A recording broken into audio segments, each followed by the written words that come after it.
इतनी अलामात लिखी हुई हैं, ये होगा ये होगा ये होगा ये होगा ये होगा, इतनी वाज़े निशानियां लिखी हुई, इतनी वाज़े निशानियां लिखी हुई कि जमादी सानी के निस्फ से बारिशें शुरू होंगी और रजब के निस्फ तक आएंगी।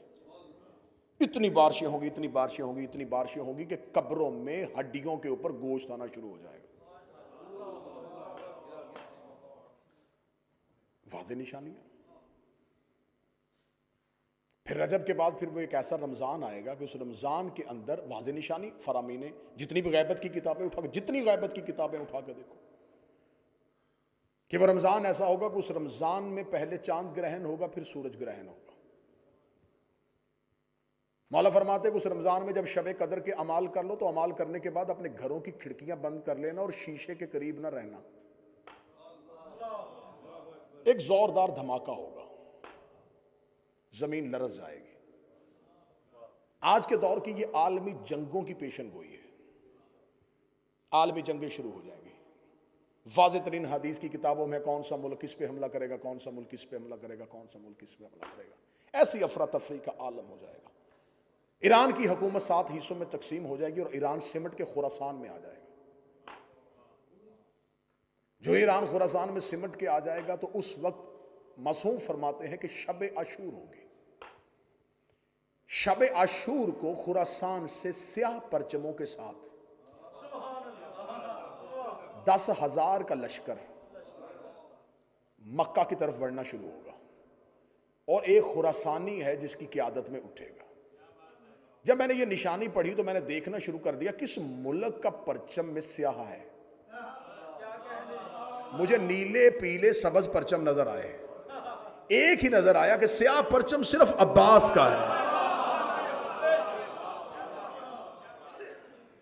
और शब अशूर में अगर स्याह परचमों के साथ उठना है तो यह कोई जलूस आ रहा है जो मक्का की जानब बढ़ेगा। आशूर की सुबह किताबें कहती हैं कि यह निस्फ शब से लेके अव्वले वक्त तक का टाइम होगा। आशूर का दिन होगा, बरोज जुमा होगा। मक्का की पहाड़ियों से मेरे आका और मौला चलते हुए आएंगे और बैतुल्लाह के साथ टेक लगा के खड़े होंगे और आवाज दे के कहेंगे अना हुज्जतुल्लाह अलल अर्श, मैं जमीन पर अल्लाह की हुज्जत हूं। इंसानियत 3 ग्रोहों में बट जाएगी। पहले वो हैं जो ये कहेंगे कि ये इमाम की आवाज ही नहीं है। दूसरे वो हैं जो ये कहेंगे कि जरूरी अमूर सरंजाम दें और फिर इमाम तक पहुंचे। तीसरे वो हैं कि जो ही इमाम की आवाज आएगी अना हुज्जतुल्लाह अलल अर्श, वो लब्बैक कह के उठेंगे। पहला घर में होगा, दूसरा मक्के में होगा।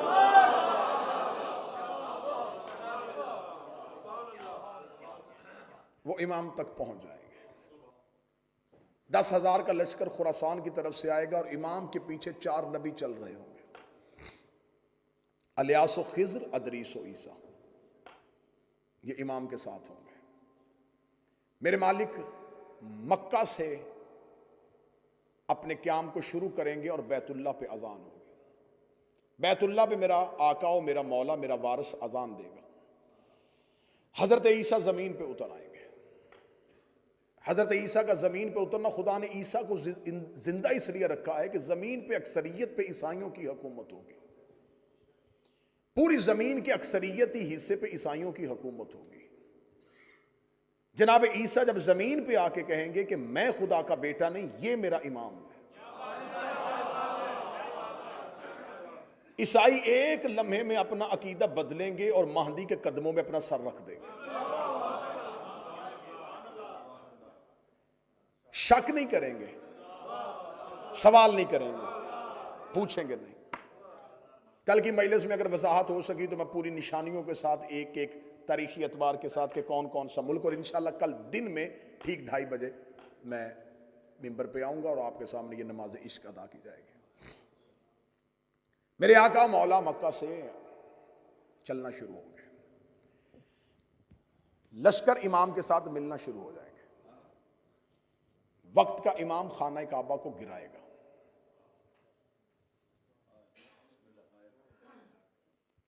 यहां पर आके जैसे आप चुप हुए कुछ लोग, इसलिए मैं तो कह रहा हूं तैयारी पूरी होनी चाहिए, निशानियां पहले पता होनी चाहिए। जो ही काबा गिरना शुरू होगा लोग कहेंगे ये इमाम नहीं है। इमाम होता तो काबे को गिराता। जो ही इमाम वापस पलटने लगे, वो लोग वापस पलटने लगेंगे तो इमाम कहेंगे नहीं वापस ना बुलाना, जाने दो इनको घरों में। इन्होंने इमाम के होते हुए ईंटों के घर को इज्जत दी।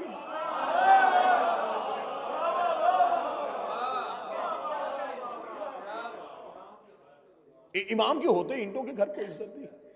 फिर इमाम जो बच जाएंगे, जिनको यकीन होगा, इमाम उनको कहेंगे ये अपनी बुनियादों पे नहीं है। जहां हजरत इब्राहिम ने उठाया था वहां है ही नहीं। जाओ जाकर तरीके उठा के देखो, 7 मरतबा तो काबा तमीर किया गया है। ये काबे की तवाफ का रकबा ही नहीं है। मौला अमीर अल मोमिनीन ने कहा था जब रुकन का मकाम इब्राहिम पे रखने लगे थे, अली ने फरमाया ये मकाम नहीं है इब्राहिम का। अब ये जाके किताबों से पढ़ना कि कब कब आखिरी बार काबा जो है उसको कब तमीर किया गया था। इमाम काबे को उसकी बुनियादों पे रखेंगे जहां पे इब्राहिम ने रखी थी। मस्जिद नबवी को वसी किया जाएगा। इमाम वहां से शुरू होंगे। जमीन व आसमान पे जहां जहां आका और मौला के मानने वाले हैं वो मक्का पहुंचना शुरू होंगे। मेरे आका और मौला का लश्कर नजफ की तरफ चल रहा होगा, क्योंकि मेरे मौला का दारुल हुकूमत कूफा होगा और उस दौर का कूफा जो आज है वो नहीं होगा। ये नजफ और करबला ये कूफा के अंदर ही होगा। मेरे मौला चल रहे होंगे और वादिये बैदा पे जाके घुमसान का रन पड़ेगा। सामने से इब्लीस अपने पूरे लश्कर के साथ महदी का रास्ता रोकेगा। इमाम बढ़ रहे होंगे और वादिये बैदा के करीब इमाम पहुंच चुके होंगे। घुमसान का रन होगा। इमाम के साथ 4 अंबिया होंगे। इमाम के साथ 313 साहब होंगे।